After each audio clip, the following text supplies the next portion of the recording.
Dans le petit village de Koulou, niché au cœur de la forêt dense, vivaient Adjara et Gema, un couple connu de tous. Adjara était une femme magnifique, avec des yeux d'un noir profond qui semblaient percer l'âme de ceux qu'elle regardait. Sa beauté était telle que, même parmi les plus belles femmes du village, elle se distinguait par son allure gracieuse et son sourire éclatant. Gema, son mari, était un homme travailleur et respecté, toujours prêt à aider son prochain. Il avait des épaules larges et des mains calleuses, preuve de son engagement quotidien dans les champs. Ils semblaient former le couple parfait, mais une ombre planait sur leur bonheur, la jalousie d'Adjara. Dès les premiers jours de leur mariage, Adjara ressentait une angoisse grandissante. Chaque sourire que Gema adressait à une autre femme, chaque parole gentille qu'il prononçait en présence de leur voisine, devenait pour elle une source d'angoisse et de suspicion. Un matin, alors que le soleil se levait à peine, Adjara observait Gema depuis la fenêtre de leur maison en terre cuite. Il était en train de converser avec Amina, une jeune veuve du village, qui avait toujours une excuse pour demander l'aide de Gema. Pourquoi doit-il toujours l'aider, se demanda Adjara, la jalousie enflant dans son cœur.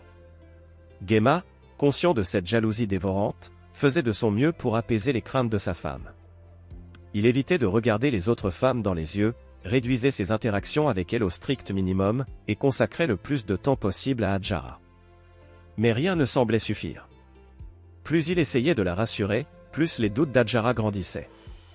Un jour, ne pouvant plus supporter l'angoisse qui la rongeait, Adjara prit une décision radicale. Elle se rendit chez le marabout du village, un homme âgé et sage nommé Koma, réputé pour ses pouvoirs mystiques et ses potions magiques. Koma vivait en retrait du village, dans une hutte entourée d'herbes médicinales et de symboles mystérieux. Adjara marcha longtemps à travers la forêt pour atteindre la hutte du marabout. Chaque craquement de branches sous ses pieds, chaque bruit d'animaux dans les buissons renforçait sa détermination. Enfin, elle arriva devant la porte en bois sculptée de la hutte. Elle frappa 3 fois, et une voix rauque l'invita à entrer. À l'intérieur, l'atmosphère était oppressante, chargée de l'odeur des herbes séchées et des encens brûlants. Des masques traditionnels pendaient au mur, et une lumière tamisée provenait de bougies disposées autour de la pièce. Koma, assis en tailleur sur une natte de paille, leva les yeux vers elle. « Que puis-je pour toi, Adjara » demanda-t-il d'une voix calme, mais pénétrante. Adjara, la voix tremblante, raconta ses angoisses, ses peurs, et ses soupçons incessants concernant l'infidélité de son mari. Elle implora le marabout de l'aider à mettre fin à cette torture mentale. Koma écouta attentivement, ses yeux plissés de réflexion. Après un long silence, il se leva et alla fouiller dans une étagère remplie de fioles et de bocaux. Il en sortit une petite bouteille contenant un liquide bleuâtre. « Cette potion, dit-il en tendant la bouteille à Adjara, est puissante. Elle assurera que ton mari ne te trompe jamais. Mais sois prudente, les conséquences de la magie peuvent être imprévisibles. » Adjara, aveuglée par son désir de mettre fin à ses doutes, accepta la potion sans hésiter. Elle remercia le marabout et retourna chez elle, le cœur un peu plus léger, convaincue que ses problèmes allaient enfin prendre fin. De retour à la maison, Adjara attendit le moment propice pour administrer la potion à Gema. Un soir, alors qu'ils dînaient ensemble sous la véranda de leur maison, elle versa discrètement le contenu de la fiole dans le verre de son mari. Gema, sans se douter de rien, but le liquide d'un trait, tout en discutant des récoltes à venir. Les premiers jours qui suivirent furent calmes. Adjara observait son mari avec une attention accrue, guettant le moindre signe de changement. Puis, petit à petit, elle remarqua des comportements étranges. Gema, autrefois si réservé et respectueux envers les autres femmes, semblait soudainement attiré par elle. Il multipliait les sourires, les paroles gentilles et les gestes affectueux envers les femmes du village. Ce changement radical plongea Adjara dans le désespoir. Elle comprit rapidement que la potion avait eu l'effet inverse de celui escompté. Plutôt que de rendre son mari fidèle, elle l'avait rendu encore plus infidèle, attisant en lui un désir insatiable pour les autres femmes. Dévastée, Adjara retourna voir le marabout. Koma accueillit Adjara avec un regard empreint de compréhension. Il n'était pas surpris de la revoir si tôt. En écoutant son récit des événements récents, il hocha lentement la tête. « La magie peut amplifier nos peurs et nos désirs, expliqua-t-il. Ta jalousie a influencé la potion, transformant ton mari en ce que tu craignais le plus. Mais il existe une solution. » Adjara, désespérée, supplia Koma de lui venir en aide une fois de plus.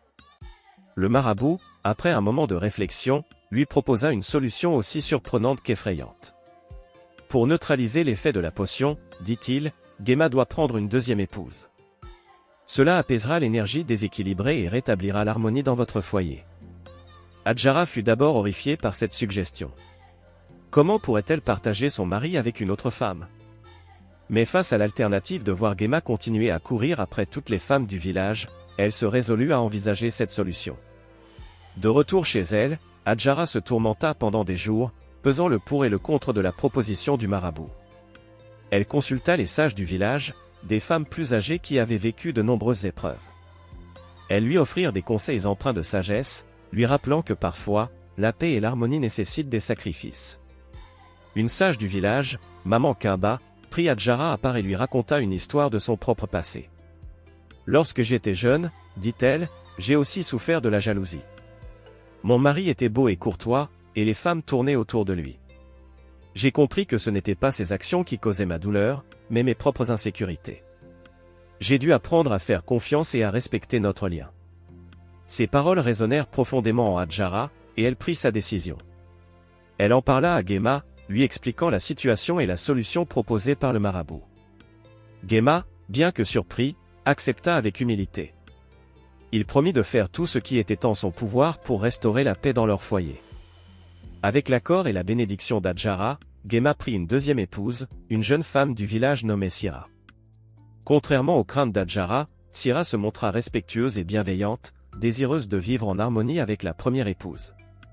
Leur foyer, autrefois marqué par la jalousie et la suspicion, commença à retrouver la paix. Adjara réalisa que sa jalousie n'avait été qu'un reflet de ses propres insécurités et peurs. En acceptant Sira, elle apprit à faire confiance et à partager, découvrant une nouvelle forme de sérénité. Le village entier fut témoin de la transformation d'Adjara. Son histoire devint une leçon pour tous, illustrant les dangers de la jalousie et l'importance de la confiance dans les relations humaines. Les femmes du village, inspirées par son courage et sa sagesse, commencèrent à aborder leurs propres problèmes avec un nouvel éclairage. Le marabout, Koma, devint encore plus respecté, non seulement pour ses pouvoirs mystiques, mais aussi pour sa sagesse dans les affaires du cœur. Avec le temps, Adjara et Gemma retrouvèrent une vie harmonieuse, entourés de leurs enfants et des membres du village. Leur histoire, transmise de génération en génération, devint un conte intemporel, rappelant à tous que la confiance et le respect sont les piliers de toute relation durable. La jalousie peut détruire ce qui est précieux, mais la sagesse et la confiance peuvent reconstruire et renforcer les liens. La confiance est la base de toute relation durable, et parfois, les solutions inattendues peuvent apporter la paix.